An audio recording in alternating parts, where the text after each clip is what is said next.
জন্য তারা হিন্দু বলে বা তারা নাপিত বলে তাদেরকে অত্যাচার করা হয়, মারা হয় এবং তারপর পুলিশের হাতে তুলে দেওয়া হয়। এটা অত্যন্ত একটি ন্যাক্কারজনক ঘটনা যেটা ডক্টর ইউনূস ঘটাচ্ছেন বাংলাদেশে।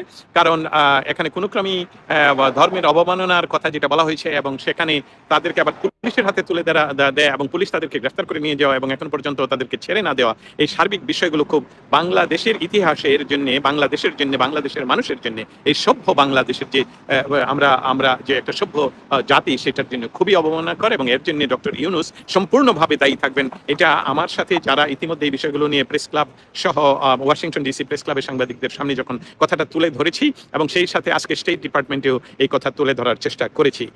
আজকে 12 ঘন্টা আগে বাংলাদেশে দিনের সময় দেখা গেল যে বুলডোজার দিয়ে ডক্টর ইউনূসের বাহিনী বাংলাদেশের একটি ঢাকা শহরের একটি মন্দিরকে গুড়িয়ে দিচ্ছে, ভেঙে দিচ্ছে।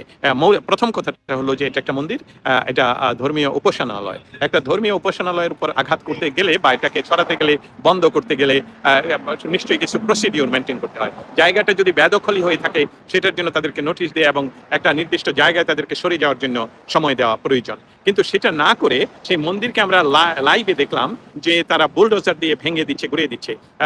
একটি কথা এখানে স্মরণ রাখতে হবে, প্রত্যেক ধর্মের প্রতি আমার সম্মান। প্রতিটি ধর্মের যা দেব দেবী, তারপর অন্যান্য ধর্মের সৃষ্টিকর্তা আল্লাহ খুদা, সকলের প্রতি তার যে অবলম্বী মানুষের যে আবেদন, যে নিবেদন, সেটার প্রতি রাষ্ট্রের সবসময় খুব সম্মানের সাথে সেসবগুলোকে দেখতে হবে। তাই আমি ধরে নিলাম যে এই দুর্গা টেম্পলটি, দুর্গা মন্দিরটি যদি এমন কোনো জায়গায় হয়ে থাকে যেখানে আসলে পারমিশন নেই, সেখান থেকে তাকে সরে যেতে হবে, তাহলে অবশ্যই এটার জন্য যেটা প্রয়োজন ছিল যে বাংলাদেশের আইন অনুসারে তাদেরকে নোটিশ দেয়া এবং তাদেরকে সময় দেয়া এবং কোর্টের আদেশ আনা যে আপনাদেরকে এখান থেকে সরে যেতে হবে। কিন্তু এবং বিল্ডিং ভাঙ্গার যে বিষয়টা, সেটা না হয় এইভাবে দেখলাম যে বিল্ডিংটা ভাঙ্গা হয়েছে, কিন্তু বিল্ডিং এর সাথে সাথে যে কাজটুকু যেটা হলো যে যেটা দেখা গেল সরাসরি, সেটা কি দেখা গেল যে সেখানে মন্দিরে রাখা মূর্তিগুলোকে ভেঙে দেওয়া হচ্ছে। এটা কিন্তু ধর্মীয় অবমাননা, ধর্মের উপর আঘাত হয়। অতএব লালমনিরহাটে যে ঘটনা, যে ব্লাসফেমি অথবা ধর্মীয় অবমাননার কথা বলে যে দুইজন পিতা এবং পুত্রকে জেলে পাঠানো হলো, ঠিক এখানে রাষ্ট্র তাদের বুলডোজার দিয়ে যখন মন্দিরের ভেতরে অবস্থিত তাদের দেবদেবীকে ভেঙে দেওয়া হয়, এটা রাষ্ট্রীয়ভাবে ধর্মীয় অবমাননা। আমি এই কথাগুলো আজকে স্টেট ডিপার্টমেন্টে এখানে তুলে ধরার চেষ্টা করেছি। আপনারা হয়তো বা আমাদের আবহাওয়া দেখে বুঝতে পারছেন যে আমেরিকাতে এই মুহূর্তে চরম, এবং বাংলাদেশে এরকম গরম আমি উপলব্ধি করিনি। এর একটা চরম একটা আবহাওয়া এখানে। বাংলাদেশে এরকম গরম আবহাওয়ায় সকলে ঘর্মাক্ত হয়ে যান, ঘাম ঝরে, কিন্তু এখানে কিন্তু যেহেতু এখানে আর্দ্রতা কম, সেই জন্য ঘাম ঝরছে না। আজকে মাত্র 20 মিনিট সময় পেয়েছিলাম আমরা প্রশ্ন করার জন্য। উপপ্রধান মুখপাত্র ছিলেন টমি, তিনি 20 মিনিট পরেই আসলে পোডিয়াম ছেড়ে চলে যান এবং তার জন্য আমাদের আসলে তেমন কোনো প্রশ্ন আর করা হয়ে উঠেনি আজকে। তবে আমি বাংলাদেশে যে মন্দির ভাঙ্গা হলো রাষ্ট্রীয় পৃষ্ঠপোষকতায় এবং দিয়ে, যেটাকে বুলডোজার দিয়ে, সেই বিষয়টা নিয়ে আমি পররাষ্ট্র দপ্তরে ইতিমধ্যে লিখিতভাবে তাদের জবাব চেয়েছি, তাদের কাছে এটা তুলে ধরেছি এবং তাদের কাছ থেকে জানতে চেয়েছি যে এটা তারা সমর্থন করে কিনা এবং এটা নিয়ে তারা কোনো ধরনের প্রতিবাদ বা কোনো বিষয় বাংলাদেশ সরকারের সাথে আলাপ করবে কিনা। আপনারা যারা আমার কথা শুনতে পাচ্ছেন তারা দয়া করে যদি একটু লিখে জানান। স্যার, আজকে ইউটিউব চ্যানেলে দেখলাম আওয়ামী লীগের পাচার বন্ধ করার জন্য একটা প্রোগ্রাম করেছেন আপনি।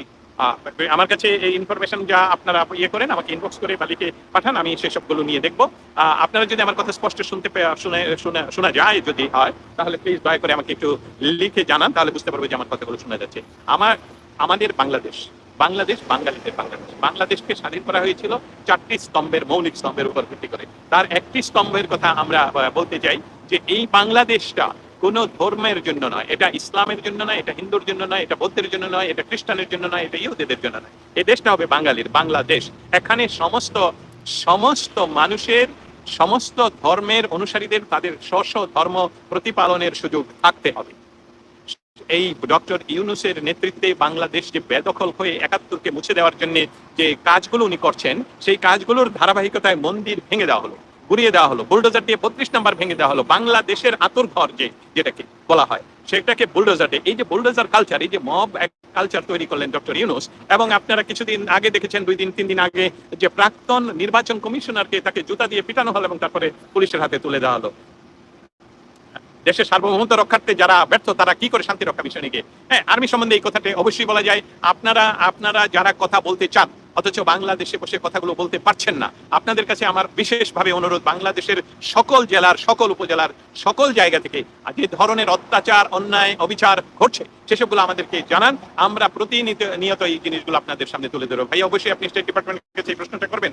অবশ্যই আমি করবই, শুধু না, তাদেরকে লিখিতভাবে জিজ্ঞেস করেছি যে বাংলাদেশে যে হিন্দুদের উপর সরাসরি অত্যাচার করা হচ্ছে, বাংলাদেশের প্রতিটি মানুষ এখন অত্যাচারী। বাংলাদেশের সাধারণ মানুষ, আওয়ামী, কালকে বা পরশুদিন দেখা গেল একজন আর্মি মেজর, উনি একজন অধ্যক্ষকে গ্রেফতার করছেন কারণ উনি নাকি আওয়ামী লীগের কে সুসংগঠিত করার জন্য দায়ী। এটা আপনার কাজ নয়। এবং বাংলাদেশে আওয়ামী লীগ নিষিদ্ধ সংগঠন নয়, যেমন জামায়াতে ইসলাম নিষিদ্ধ সংগঠন নয়, যেমন বিএনপি নিষিদ্ধ সংগঠন নয়। অতএব আর্মির কাজ এই বিষয়টা নয়। এবং আপনারা আর্মির বিষয়টা ইতিমধ্যে জানেন যে আর্মি এই ধরনের কাজগুলোকে বাংলাদেশে প্রশ্রয় দিচ্ছে বলেই এখনো পর্যন্ত এই মব যে কালচার, যে মব যে অন্যায়, এসবগুলো হচ্ছে। এবং এটার বিচারের জন্য বিশ্বব্যাপী যে আন্দোলন গড়ে তুলেছে ইতিমধ্যে বাঙালিরা, যেমন লন্ডনের কথা চিন্তা করেন, সেখানে টাইম স্কোয়ারের কথা চিন্তা করেন, সেদিন এরকম ভাবে প্রতিনিয়তই বাংলাদেশ সরকারের যে অ্যাট্রোসিটির অত্যাচার মানুষ নিতে পারছে না, যেমন রাসেল আমির বলছেন এই অত্যাচার আর নিতে পারছি না আমরা। অবশ্যই আমি আপনার সাথে শতভাগ একমত যে এই ধরনের অত্যাচার আমাদের বাংলাদেশের ইতিহাসে, যখন বাংলাদেশ জন্ম নিল 1971 সালের 16 ডিসেম্বর বিজয় আসলো, জন্ম নিল 26 মার্চ স্বাধীনতা ঘোষণার মাধ্যমে, তারপর থেকে বাংলাদেশে যতগুলো সরকার এসেছে কোন সরকারের আমলে বাংলাদেশের মানুষ এতভাবে অত্যাচারিত হয়নি। বাংলাদেশের মানুষ ধর্মপ্রাণ মানুষ, যারা মুসলিম তারা ধর্মপ্রাণ, যারা হিন্দু তারা ধর্মপ্রাণ, যারা বৌদ্ধ তারা ধর্মপ্রাণ, প্রত্যেকটি মানুষ ধর্মপ্রাণ। এবং তাদের নিজস্ব ধর্মের উপাসনালয় তাদের কাছে তাদের আত্মার একটি স্থান। সেখানে রাষ্ট্র যখন সেটা নিরাপত্তা দিতে ব্যর্থ হয়, রাষ্ট্র যখন সেই ব্যবস্থাটাকে ঘুরিয়ে দেয় বোল্ডোজার দিয়ে, তখন সেই দেশে আর আইনের শাসন বা একটা সভ্য সমাজ হিসাবে আর তুলনা করা যায় না। অতএব আমরা যারা বিশ্বব্যাপী ছড়িয়ে আছি এবং বাংলাদেশকে ভালোবাসি, বাংলাদেশ সম্বন্ধে আমাদের প্রতিনিয়ত চিন্তা হয়, তাদের পক্ষ থেকে বর্তমান ডক্টর ইউনূস সরকারকে বলতে চাই যে আপনার দিন আসলে ফুরিয়ে এসেছে। আপনি এই ধরনের অ্যাট্রোসিটি বুলডোজার সরকার আপনাকে বলা হচ্ছে, এবং আপনাকে বলা হচ্ছে হিটলারের চেয়ে আপনি কোনো অংশেই কম নন। এবং আপনার প্রেস সচিব বলছেন বাংলাদেশে নাকি এই মুহূর্তে পৃথিবীর এমনকি উন্নত দেশের আমেরিকার চেয়েও বেশি প্রেস ফ্রিডম। এটা এই এত ধরনের ডাহা একদম বিকারলেস মিথ্যা কথাগুলো যে সরকার আপনারা বলতে পারেন, এই সরকার বাংলাদেশে টিকে থাকতে পারে না। মানুষ যারা আপনারা আমার কথা শুনছেন, আর আপনারা যারা আমার কথা শুনছেন, তাদের কাছে আমার নিবেদন, এবং যে এই দেশকে রক্ষা করার মৌলিক দায়িত্ব আপনার বাড়িকে আপনার রক্ষা করতে হবে, আপনার সন্তানকে আপনার রক্ষা করতে হবে, আপনার দেশকে আপনার রক্ষা করতে হবে। যেই দেশের পাশাপাশি ছোট কাল থেকে এ বাঙালি হিসাবে আমি বড় হয়েছি, মুসলিম ফ্যামিলিতে আমার বন্ধু স্বপন, সঞ্জন রয় সমস্ত কিছু বড় হয়েছে, পাশাপাশি আমরা ঈদে আমাদের বাড়িতে তারা আসতো, তাদের পুজোতে আমরা যেতাম, সেই সবগুলো এখন বন্ধ করে দিয়ে আপনি মন্দির ভেঙে দিচ্ছেন বুলডোজার দিয়ে, এবং সেটা লাইভ প্রচারিত হচ্ছে বিশ্বব্যাপী। আমরা যে বাংলাদেশি একটা গৌরবের সাথে এতদিন বলে আসার একটা অবস্থানে আমরা ছিলাম, সেখান থেকে ডক্টর ইউনূস আপনি নোবেল বিজয়ী হয়ে বাংলাদেশকে একটা মব রাষ্ট্রে, একটা জঙ্গি রাষ্ট্রে, আমরা যদিও সম্মানের সাথে বলছি আফগানিস্তানের মানুষের প্রতি আমাদের সম্মান আছে, কিন্তু আফগানিস্তানে যেভাবে তালেবান জঙ্গি গোষ্ঠী অনেক বছর ধরে তাদেরকে অত্যাচার করছে, সেই রকম একটি দেশ আপনি তৈরি করে দিয়ে যাচ্ছেন। অতএব বাংলার মানুষ এটাকে রুখে দিতে হবে। আরেকটা বিষয় বলতে চাই, ডক্টর ইউনূস ক্ষমতায় গ্রহণের গড়ে প্রতি মাসে 1.5 সময় বা বিদেশে যাচ্ছেন। বাংলাদেশের মানুষকে ইতিমধ্যে কৃষ্টি সংস্কৃতি, পরম ধর্ম সহিষ্ণুতা সব ধ্বংস করে দিচ্ছে ইউনূস।